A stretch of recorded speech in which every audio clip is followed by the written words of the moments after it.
You know what a promise sounds like when it breaks? It is not a whisper, and it is not a scream.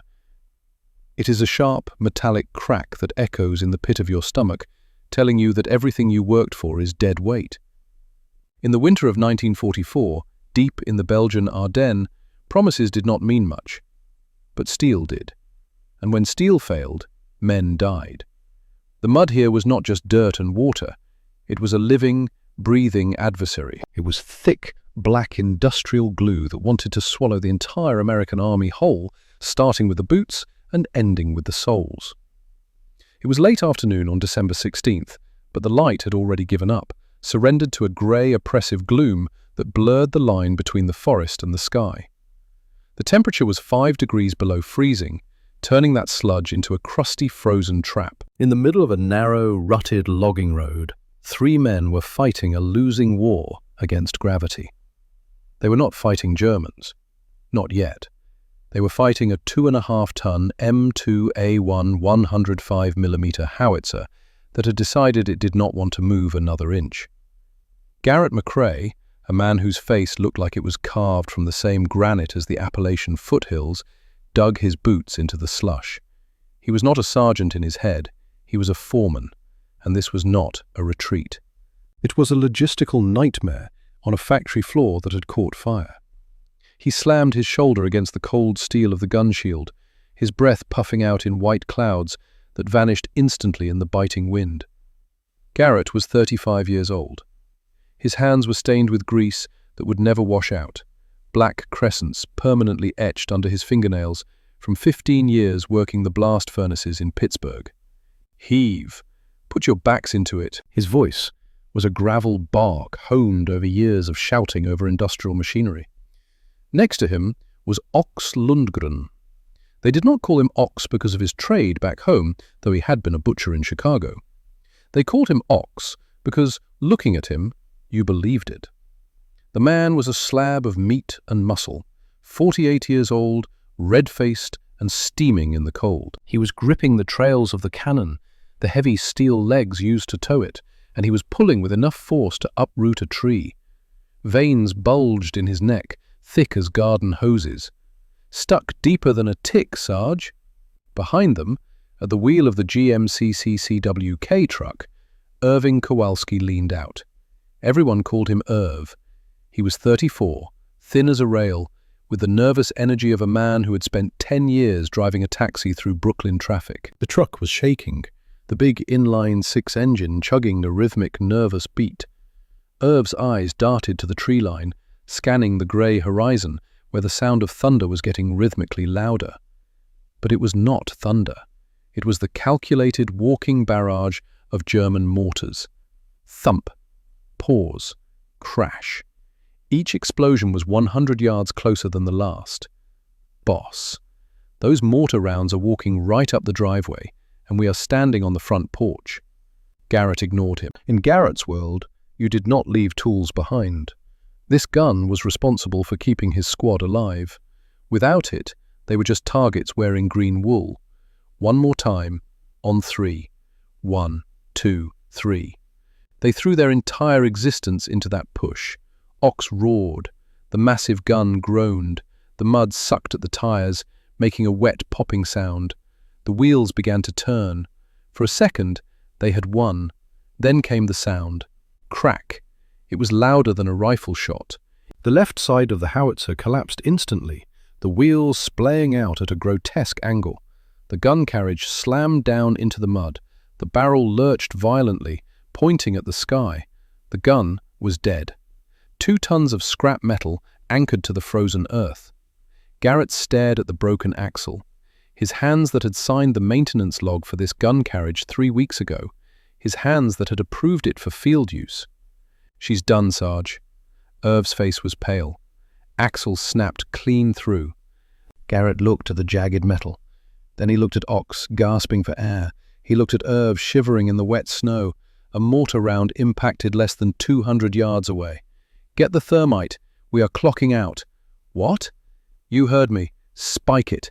But that is our last gun, Ox protested. If we lose this, we are just infantry.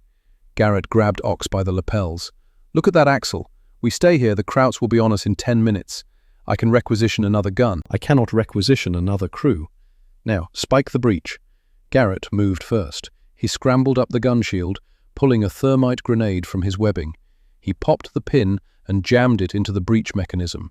Fire in the hole. They scrambled toward the GMC. The mud tried to hold them back one last time. Irv revved the engine, the exhaust pipe belching black smoke. Garrett was the last one on the tailgate. He paused to look back. The thermite grenade ignited with blinding white intensity, melting the firing mechanism, destroying the barrel's rifling. $1 million of American engineering reduced to a roadside marker. Go! Irv dropped the clutch. The 6 wheels spun, finding rock beneath the sludge. The truck lurched forward. The spot where they had been standing 30 seconds ago erupted in a fountain of earth and fire. Shrapnel pinged against the rear tailgate.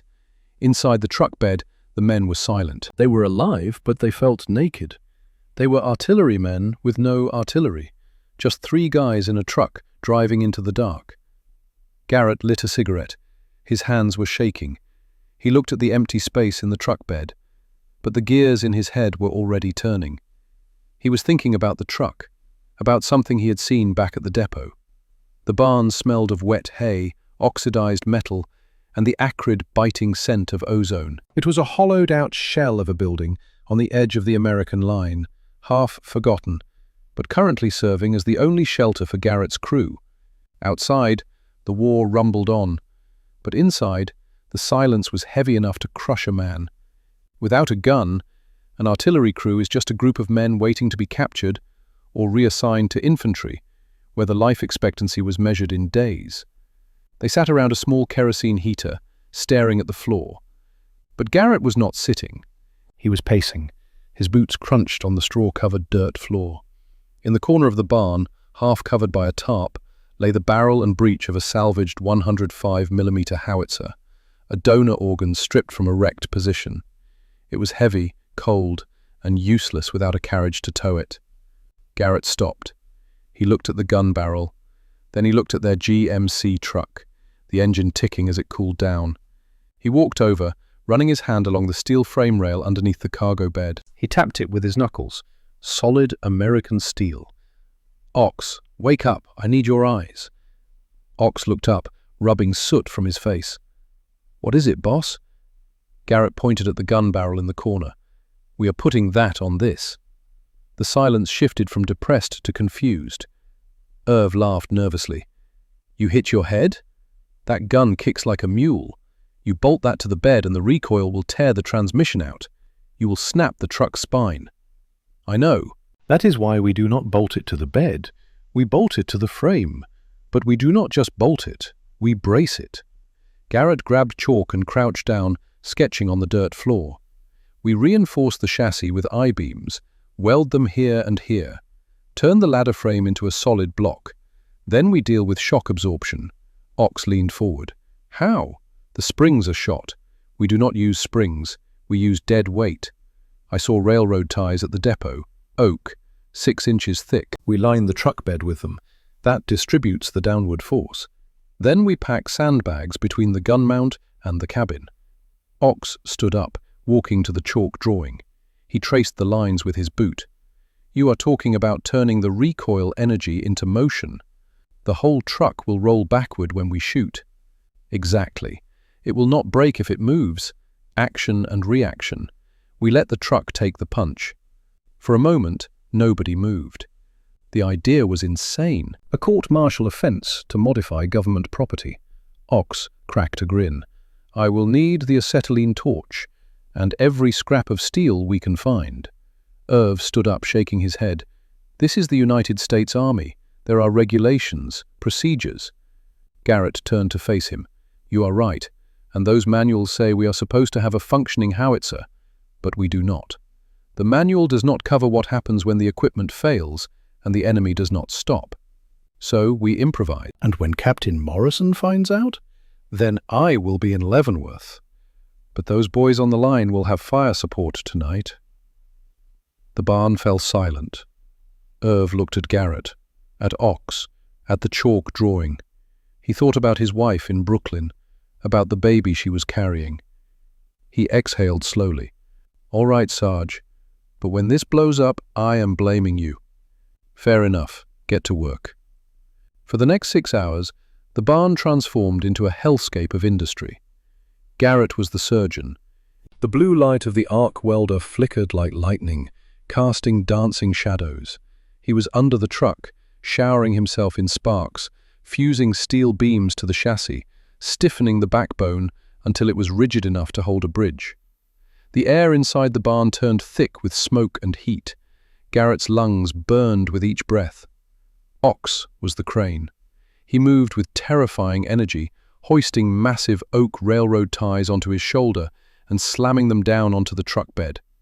Thud, thud, thud. Each beam added hundreds of pounds of reinforcement. He worked shirtless despite the freezing cold, sweat steaming off his back. Irv stripped the truck. He tore off the passenger seat, the doors, the canvas roof. Weight reduction. He moved with the efficiency of a man who had pulled cabs apart for parts in Brooklyn garages. Then came the moment of truth. Using a chain hoist, they lifted the 105mm barrel, 2,000 pounds of steel swinging slowly in the dim light. They lowered the cannon onto the reinforced bed. The truck suspension groaned and sank 6 inches. They packed sandbags tight around the breech. 300 sandbags, 1,500 pounds, each one placed by hand.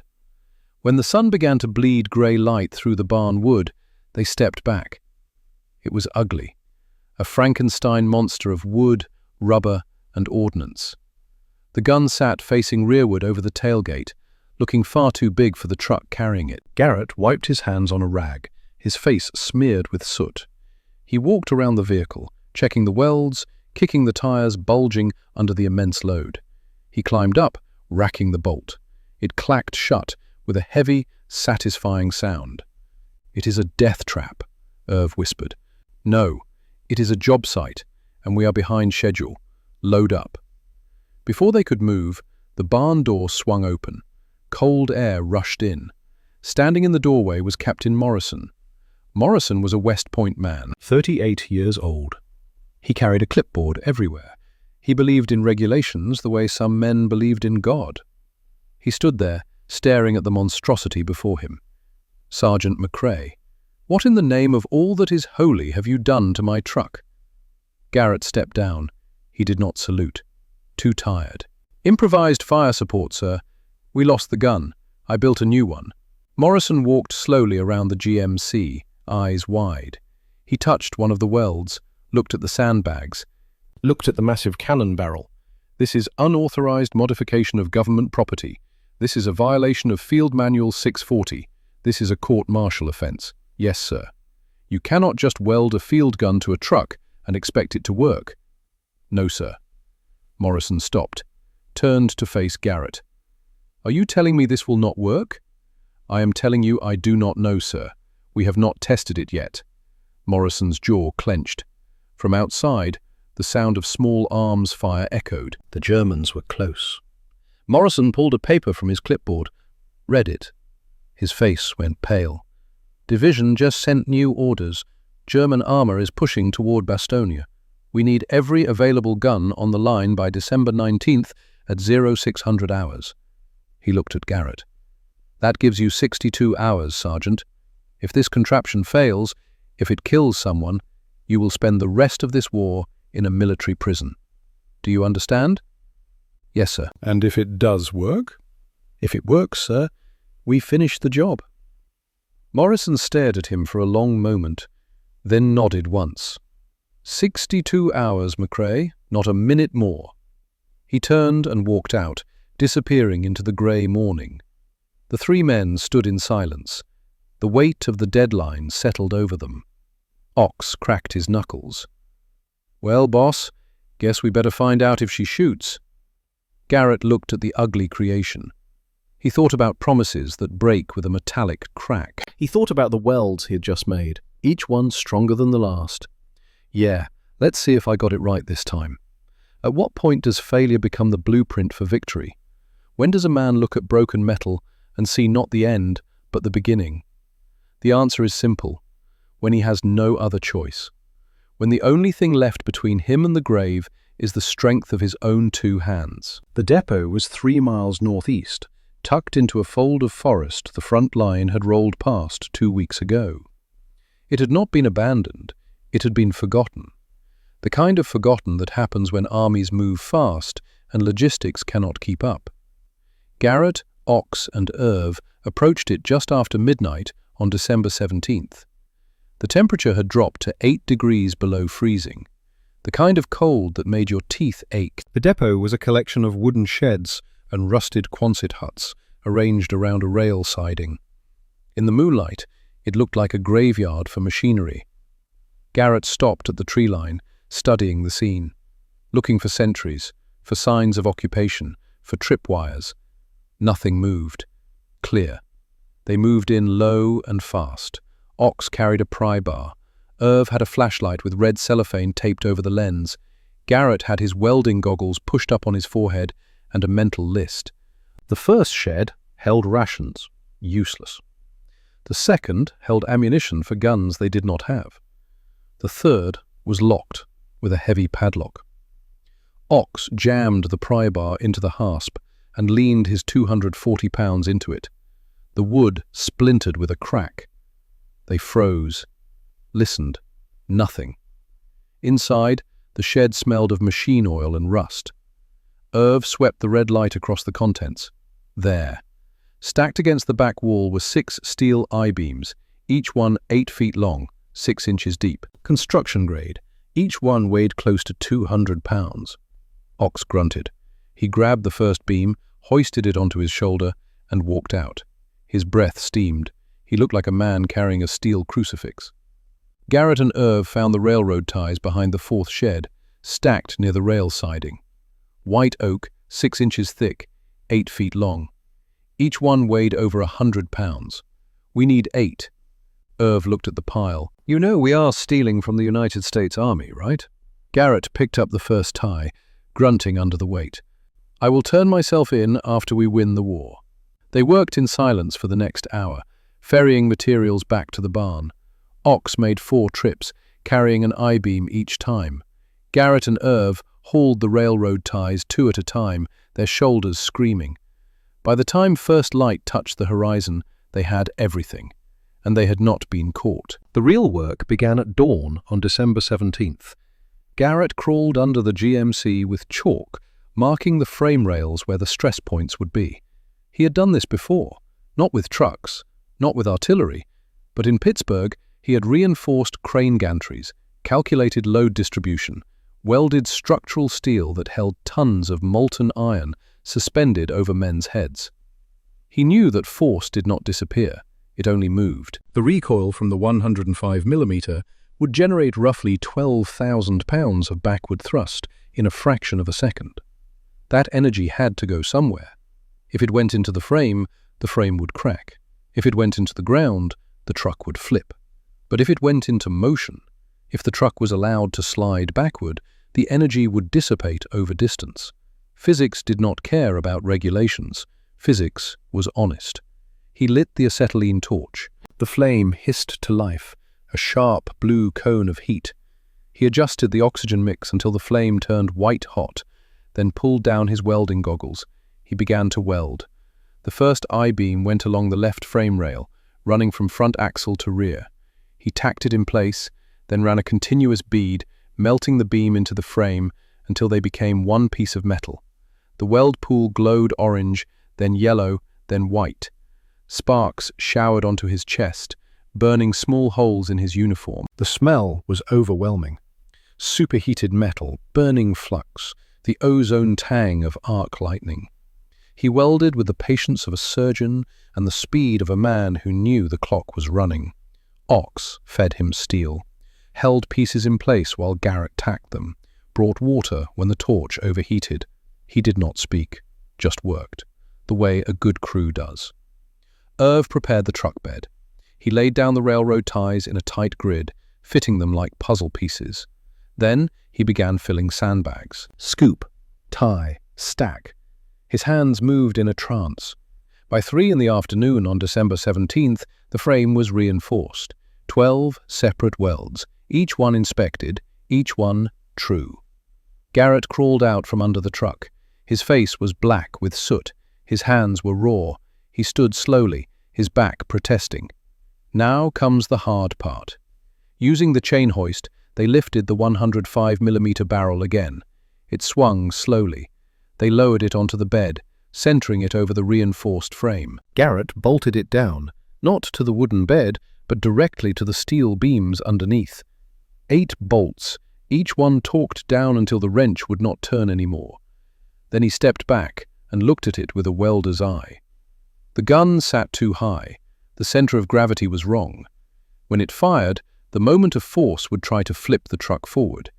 He needed more weight in front. They filled the engine compartment with sandbags, jamming them around the radiator, the firewall, anywhere there was space. They hung more sandbags on the front bumper. The front suspension sagged. It was 4 in the afternoon when they finished. They had been working for 16 hours straight. They had not eaten, had not slept. Time to see if she shoots. They drove the iron mule to an empty field a half-mile from the barn. The truck moved slowly, groaning under the weight. The suspension was completely compressed. Every bump felt like the frame might crack. Irv parked it facing an abandoned stone farmhouse 600 yards away. He put the transmission in neutral. He did not set the brake. Garrett loaded a shell, not a full charge, half a powder bag, enough to test the concept without destroying everything if it failed. He stood at the back, his hand on the lanyard. Ox and Irv stood 20 feet away. Garrett thought about his brother, about the crane, about the maintenance log he had signed, approving faulty equipment, about how a mistake looks the same whether it is steel or flesh. He pulled the lanyard. The sound was not just loud, it was a physical force, a concussion that hit you in the chest. The muzzle blast kicked up a cloud of dirt and snow that blinded them. But it was the movement that terrified. The entire truck was thrown backward.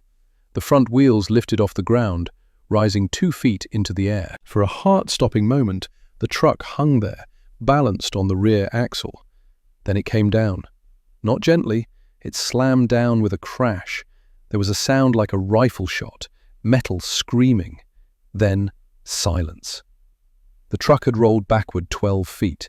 The front end had fallen so hard that both front tires had blown out, and underneath, where Garrett had welded the frame, a crack had opened, a jagged line running from the first weld point to the third. Garrett stood in the smoke, staring at the crack. "I welded it wrong." His voice was hollow, just like the crane. He walked away from the truck, away from Ox, away from Irv.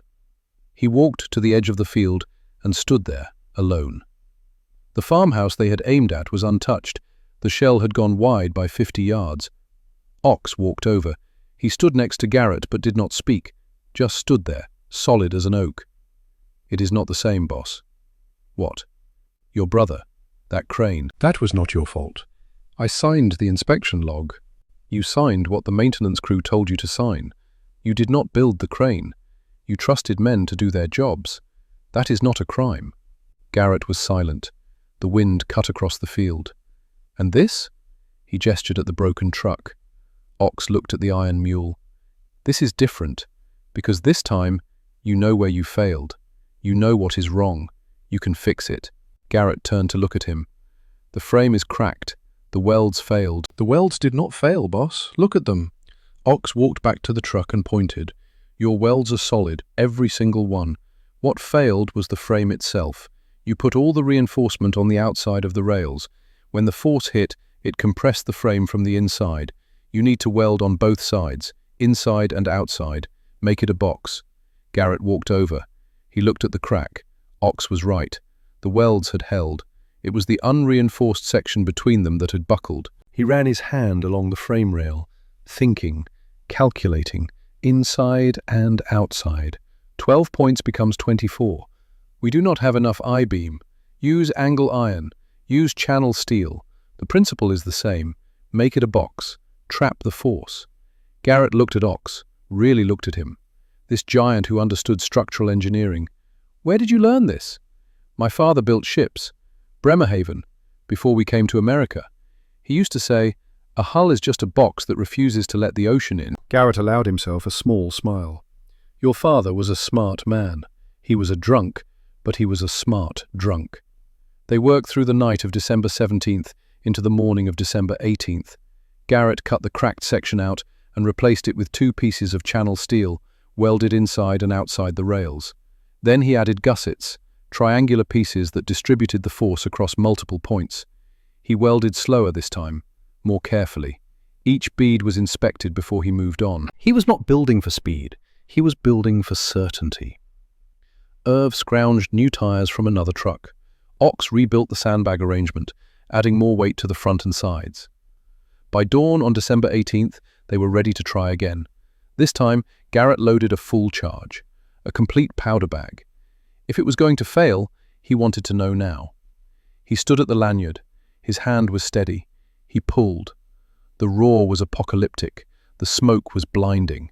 The truck leaped backward like a living thing, rolling 8 feet before it stopped. But it did not flip. The tires did not blow. And when the smoke cleared, Garrett dropped to his knees and looked underneath. The welds had held. Not a crack, not a fracture. Solid. 600 yards away, the stone farmhouse had a new hole in it, dead center. The shell had punched through 2 feet of stone and exploded inside. Garrett stood slowly. He looked at Ox, at Irv.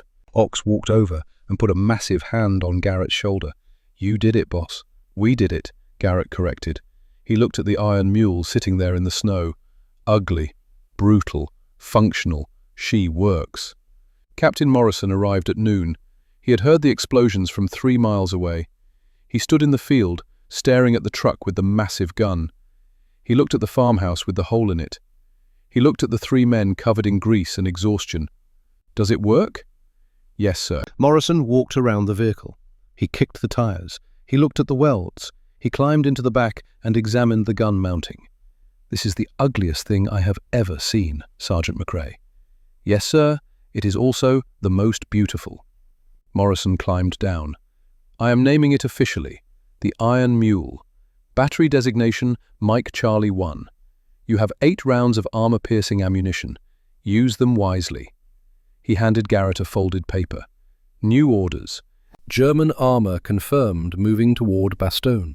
Panzer IVs. You are to provide mobile fire support for the 101st Airborne Defensive Perimeter. You leave at 600 tomorrow. December 19th. He paused. "One more thing, McRae. If you survive this, I am recommending you for a commendation. If you die, I am recommending you for a court-martial posthumously. Either way, what you have done here is either brilliant or insane. Probably both. Thank you, sir." Morrison walked back to his jeep. Before he climbed in, he turned. "McRae, your brother, Pittsburgh, I read your file. That crane collapse was not your fault. The investigation cleared you." Garrett said nothing. "I know you do not believe that, but maybe after today you will start to." Morrison drove away. Garrett stood there for a long time, looking at the Iron Mule. He thought about promises that break, about steel that fails, about the difference between a mistake and a tragedy. Irv walked up beside him. "So, we going to Bastogne?" "We are going to Bastogne. And if we meet a Panzer? Then we better shoot first." Garrett turned to his crew. "Get some sleep. Tomorrow we find out if the mule can dance." That night Garrett sat alone in the barn. He held a photograph of his brother, younger, smiling, standing in front of the Pittsburgh steel mill where they both worked. He thought about the crane, about the inspection, about the moment when the cable snapped and the world ended for someone he loved. He thought about the welds he had just made. 24 points of connection, each one stronger than the last. And for the first time in 6 years, Garrett McRae allowed himself to believe that maybe he had learned something from the failure. Outside, the wind howled, the war waited, and tomorrow the Iron Mule would go to work. When does a tool become a weapon? When does a truck become a tank? The answer is not in the steel or the welding or the engineering. The answer is, in the moment a man decides that retreat is not an option, that survival is not enough, that the work must be done, no matter the cost. December 19th, 1944. 05:30 hours. The temperature was 6 degrees below zero. The sky was the color of old bruises, purple and grey and sick with the promise of snow. Garrett stood in front of the Iron Mule, conducting a final inspection. He checked every bolt, every weld, every sandbag. His hands moved with the methodical precision of a foreman doing a safety walk before the shift started. Ox loaded the ammunition. 8 rounds of armor-piercing shells, each one marked with white paint on the nose. M77 AP, designed to punch through tank armor. Each shell weighed 33 pounds. Ox handled them like eggs. Irv was under the hood, checking the oil, the coolant, the fan belt. His hands shook slightly, not from the cold, from fear. "You know the frontal armor on a Panzer IV is 80 millimeters, right?"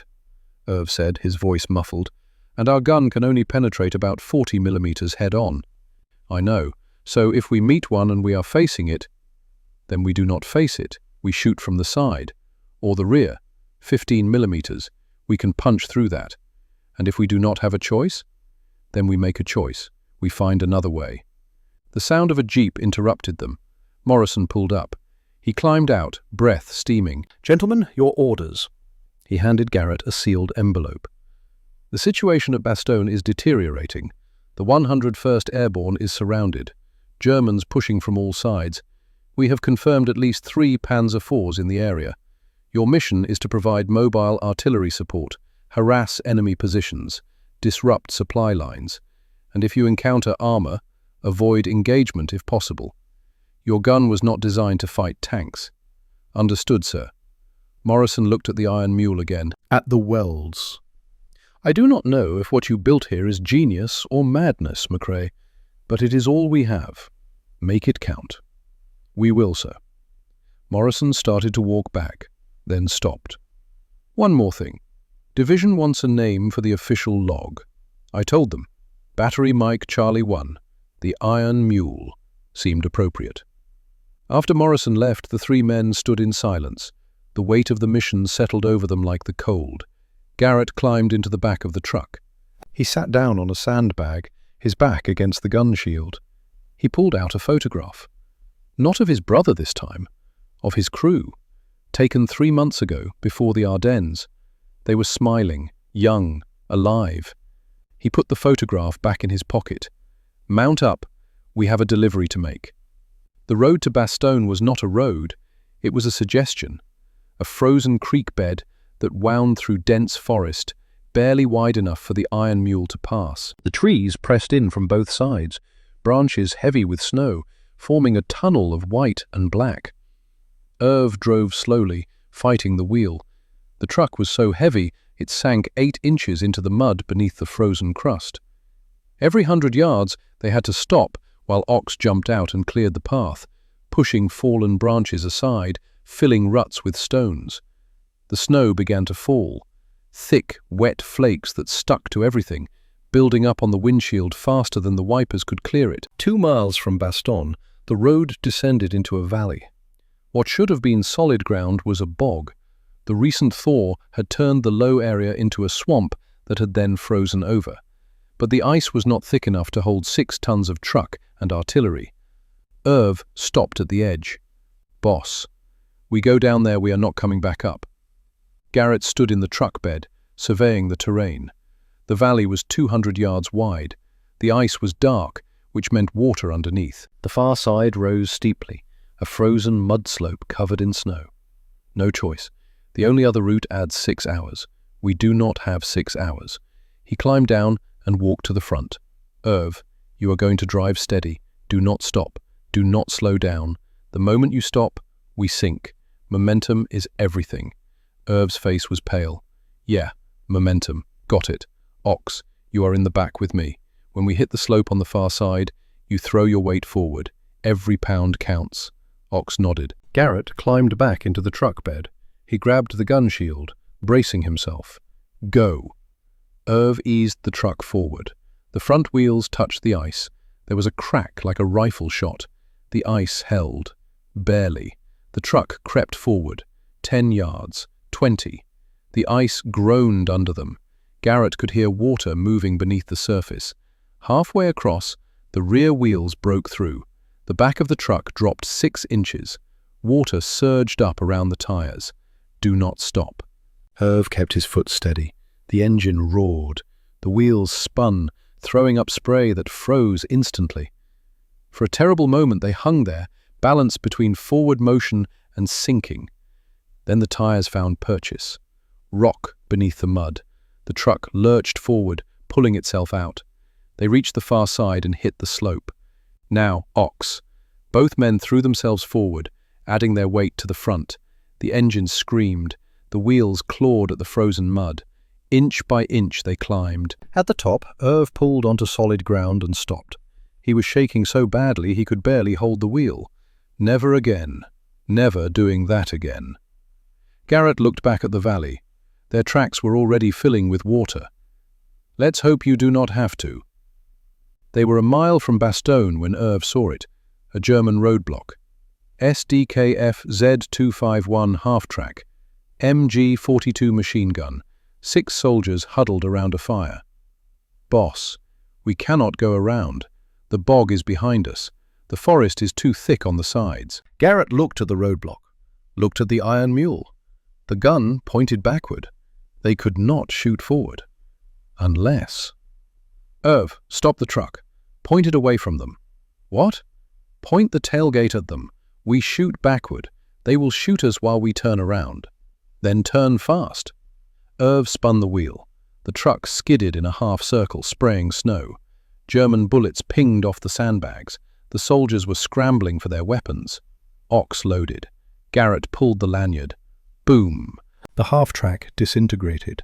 Metal shrapnel scythed through the roadblock. When the smoke cleared, nothing moved. Irv was shaking, his hands white on the wheel. That is 7 rounds left, boss.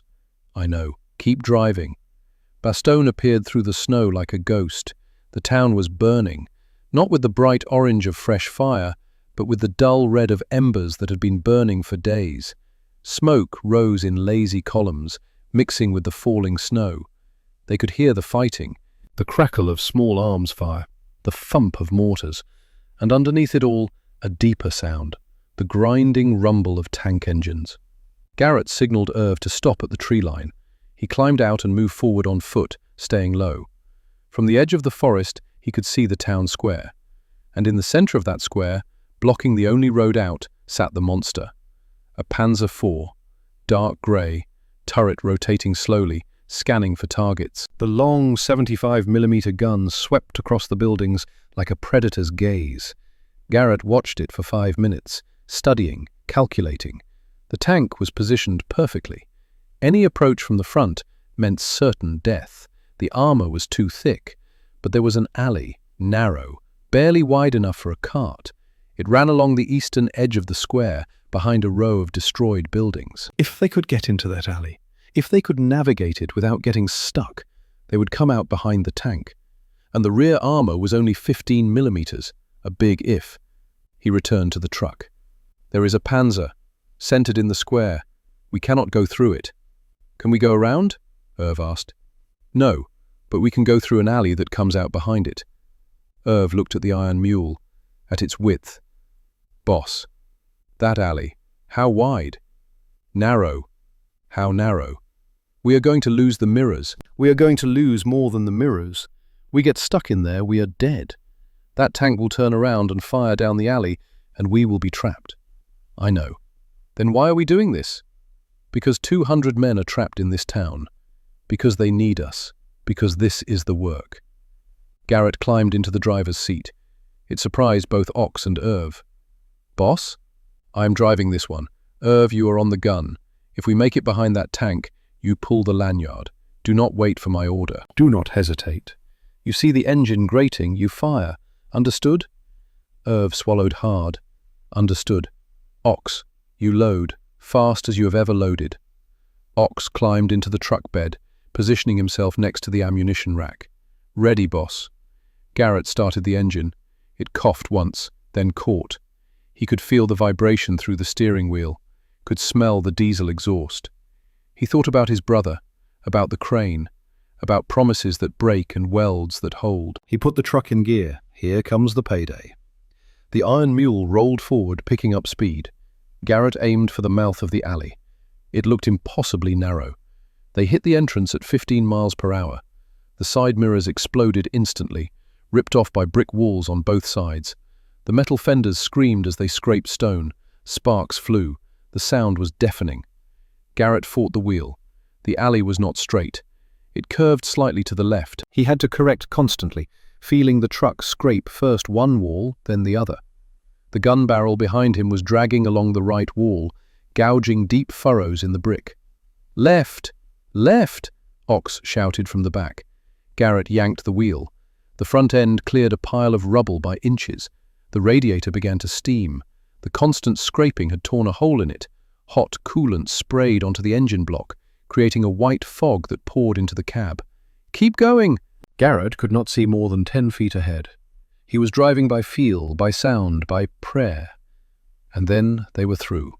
The iron mule burst out of the alley like a cork from a bottle, skidding sideways into the square.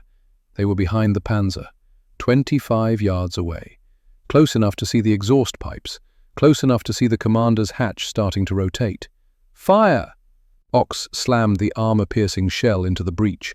The heavy block closed with a metallic clang. Irv grabbed the lanyard. Inside the Panzer, Captain Erich Steiner heard the sound behind him. Impossible. Nothing could have gotten behind them. The alley was too narrow. But the sound was real. He spun in his seat, looking through the periscope. What he saw made no sense. A truck, an American cargo truck, with a field gun mounted on the back, pointed directly at him. He reached for the turret controls, started to traverse. The electric motor hummed. The turret began to turn. Slowly, too slowly. Unmöglich. The word died in his throat. Irv pulled the lanyard. The world split in half. The armor-piercing shell left the barrel at 1,800 feet per second. At 25 yards, it had barely begun to drop. It hit the Panzer's engine grating dead center, punching through the thin armor like tissue paper. Inside the tank, the shell did not explode immediately. It penetrated the engine compartment first, shredding the massive Maybach engine, igniting fuel lines, turning the rear of the tank into an inferno. Then, it exploded. The force of the detonation blew the engine deck completely off. A pillar of white flame shot 30 feet into the air. The ammunition stored in the rear cooked off, secondary explosions ripping through the hull.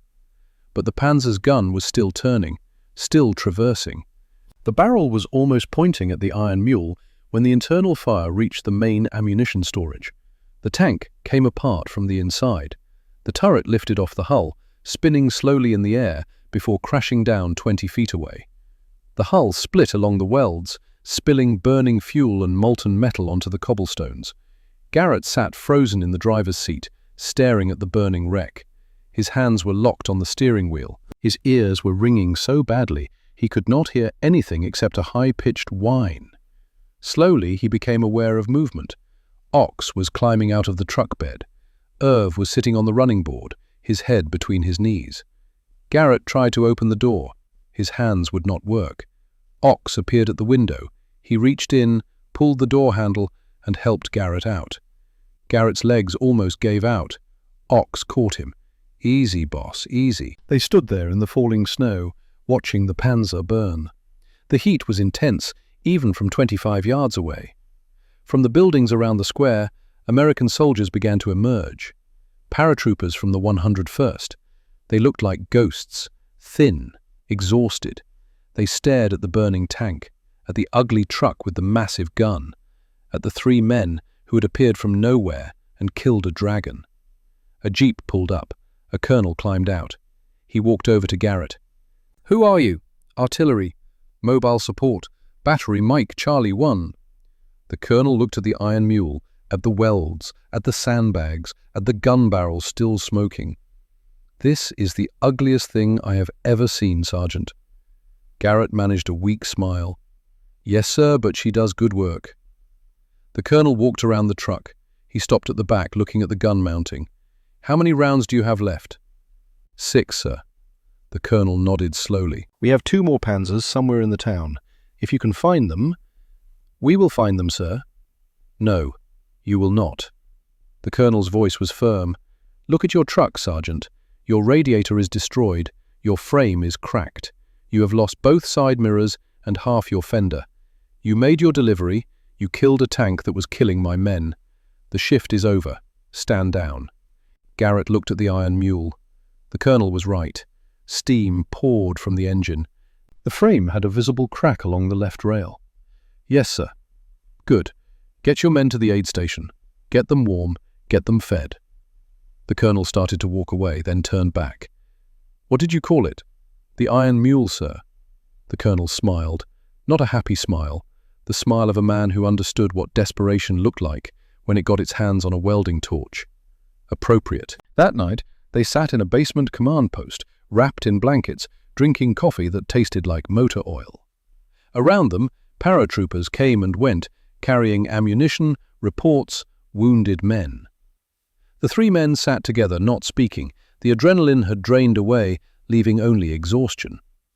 Ox pulled out a small notebook, pages covered with measurements, stress calculations, weld points. Every detail of the iron mule documented in his careful handwriting. "You keeping that?" Garrett asked. Ox nodded. "In case we need to build another one someday." "We will not. This was a one-time job." Ox looked at the notebook. Then he tore the pages out and handed them to Garrett. "You keep them, boss. You are the foreman. The blueprints belong to you." Garrett took the pages, folded them carefully, put them in his pocket next to the photograph of his brother. Irv reached into his coat. He pulled out the photograph from 3 months ago. The crew smiling before the Ardennes, before the mud, before everything. "We should take a new one," Irv said, "after this, so we remember what we looked like when we won." But they never did take that photograph. The next morning, December 20th, the relief column broke through. The siege was lifted. And with it came new orders. Garrett's battery was reassigned to 3rd Army. Ox was sent to a tank destroyer unit. Irv went back to transport. They shook hands in the snow.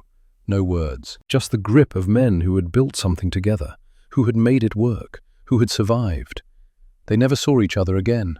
After the war, they went home to different cities, different lives. Ox Lundgren returned to Chicago in June 1945. He opened a butcher shop on the South Side. Never married, never spoke of the war except once, to a customer who asked about the scar on his hand. "Welding accident," Ox said, which was true, just not the whole truth. He died in 1987 at the age of 91. His funeral was attended by 200 people, most of them families he had fed for 40 years. On his headstone they carved one word beneath his name: Builder. Irving Kowalski made it home to Brooklyn in March 1945. He held his son for the first time. Marcus Jr. Named after a foreman who had kept his father alive, Irv drove a taxi for another 40 years. Every year on December 19th, he would park his cab and sit in silence for 10 minutes. His wife never asked why. She knew there were some things the war did not give back. He died in 1992. At his funeral, his grandson wore his Purple Heart. The citation mentioned Bastogne, but said nothing about a truck with a gun welded to its back. Some things never make it into the official record. Garrett McCrae returned to Pittsburgh. He went back to the steel mill, back to the same job, the same foreman position. But he was different. He never signed another maintenance log without checking it 3 times. He never approved equipment without inspecting every weld personally. And when young workers asked him why he was so careful, he would say, "Because a signature is a promise, and promises should not break." He never married, never had children. He kept the folded pages from Ox's notebook in a drawer, the blueprints for the iron mule. He never showed them to anyone, until 70 years later. In the summer of 2014, Garrett McCrae was 105 years old. His body was bent with arthritis, his hands shook. But when the Patton Museum at Fort Knox called to say they had restored something from the war, something with his name on the maintenance log, he took a bus from Pittsburgh. He stood in front of the iron mule for 20 minutes before the museum guide approached. The truck looked smaller than he remembered, cleaner. The welds had been ground smooth for the restoration. The sandbags were new. The gun gleamed with fresh paint. "Can I help you, sir?" "I built this." The guide smiled politely, the smile people give to old men who say impossible things. "The restoration was done in 2010. This is a—" "No, I built it the first time, December 1944, in a barn outside Bastogne, with 2 other men." The guide's smile faded. He looked at Garrett's age, did the math. "You were there?"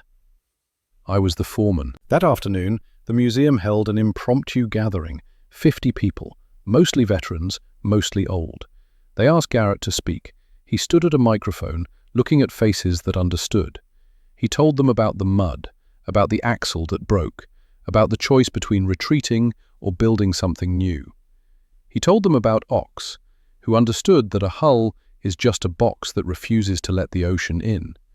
He told them about Irv, who drove through an alley too narrow for any sane man to attempt. He told them about the test that failed, about learning from failure, about building it right the second time. And then he told them about the cost. 200 men were trapped in Bastogne. Our crew, our truck, our one shot. It broke the line the Germans thought was solid. Most of those 200 went home. They had children. Those children had children. He paused. "I did the math once. Our one delivery created 3,200 lives that exist today. Doctors, teachers, soldiers, artists, parents, all of them here because 3 men refused to let a promise stay broken." The room was silent. "My brother died because I signed off on faulty equipment. I carried that guilt for 70 years. But I learned something in that barn. Failure is not the end. It is the blueprint. You fail, you learn, you build it stronger, and if you do it right, it holds." He walked to the iron mule, placed his weathered hand on the gun barrel. For a moment he was not 105, he was 35, standing in a barn, holding a welding torch, trying to make something that would not fail. "Thank you," he whispered to the machine. "Thank you for holding." A young army officer approached as Garrett turned to leave. "Sir, we still teach this. Improvise, adapt, overcome. The Iron Mule is in the field manual now, as an example of battlefield innovation." Garrett smiled. "Good. Tell them to weld it on both sides, inside and outside. Make it a box. Trap the force." "Yes, sir." Garrett McCrae left the museum that day and never returned. He died 6 months later, February 2015, quietly, in his sleep, in the same apartment in Pittsburgh where he had lived for 70 years. At his funeral there were no military honors. He had requested none, just a simple service. 12 people attended, but on his headstone his nephew carved 4 words beneath his name. He built it. True. The Iron Mule still stands in the Patton Museum, restored, gleaming, a monument to desperation and ingenuity.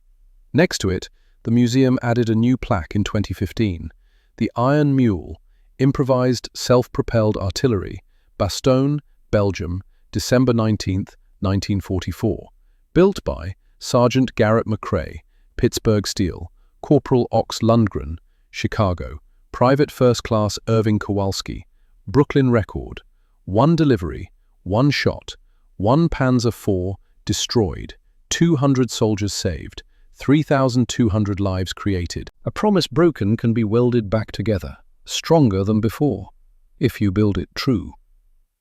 70 years after Bastogne, the principles endure. American soldiers in Iraq welded armor plates to Humvees. Mechanics in Afghanistan mounted guns on trucks never designed to carry them. Engineers in every war since have improvised, adapted, overcome. Because the Iron Mule taught them something fundamental. When the equipment fails, and the enemy does not stop, and the manual has no answer, you do not quit. You find steel. You find a torch. You find men who refuse to let the work go unfinished. And you build. The loudest sound in war is not when a promise breaks. It is when ordinary men refuse to let it stay broken. When they pick up the pieces. When they weld them stronger. When they test it. When it fails. When they learn. When they build it again. And when it holds. when it does its job, when it saves lives. Then the sound is not a crack. It is the quiet metallic click of a breach closing, the sound of work done right, the sound of 3 men finishing the hardest shift of their lives, knowing the job is complete, knowing it held. The end.